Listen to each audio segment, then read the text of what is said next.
दरेकर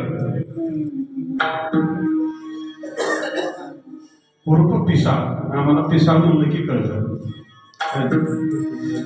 यांचा काहीशा वर्धाप काळांना देहावसान झालं. त्यांच्या उत्तरविधीनिमित्त ही सेवा, जगत कल्याण आणि जगताचं संतुलन हे सत्पुरुष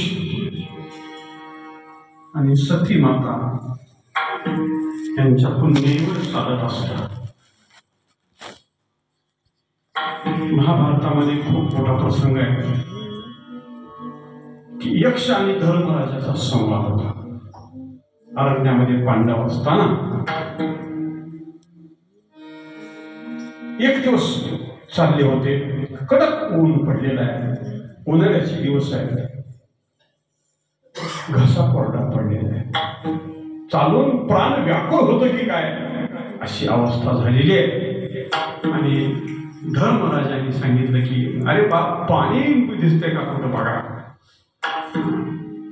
तो सगळ्यात धाकटा सहदेव तो झाडावर चढला आणि इकडं तिकडं पाहिलं तर कुठंतरी बाजूला दाट किरण झाली आणि तिथं पक्ष्यांचा किलबिला आवाज ऐकू येत होता.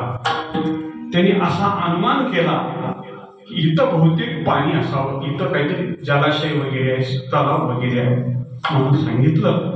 आणि मग धर्मराज म्हणाले जा पाणी घेऊन येतात आणि पाणी आणायला गेले. सहदेव पाण्याला गेले आणि पाण्याच्या जवळ गेल्यानंतर खूप तहान लागली होती. पाणी प्यावं अगोदर ओंजळ खाली घातली आणि पाण्यामध्ये बुडवली आणि पाणी पिणार एवढ्यात आवाज आला, थांब, पाणी पिऊ नको.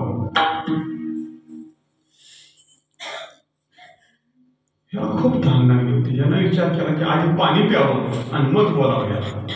त्यानं सांगितलं पाणी पिलास तर गतप्राण होशील. आवाज आला, आवाज कोण बोलतंय ते कळत नव्हतं पण आवाज येत होता. आणि मग सहदेवानं न ऐकता पाणी पिलं आणि परिणाम असा झाला की तो गतप्राण झाला. सहदेव मरण पावला. सहदेव कसा येत नाही म्हणून नकुल बघायला गेला. नकुलाची तीच परिस्थिती झाली. सहदेव आणि नकुल येत नाहीत म्हणून त्यांच्यानंतर अर्जुन गेला. अर्जुनाची तीच परिस्थिती झाली. अर्जुनाची सुद्धा तीच परिस्थिती झाली. नकुल, सहदेव आणि अर्जुन येत नाहीत म्हणून भीमदादा गेले.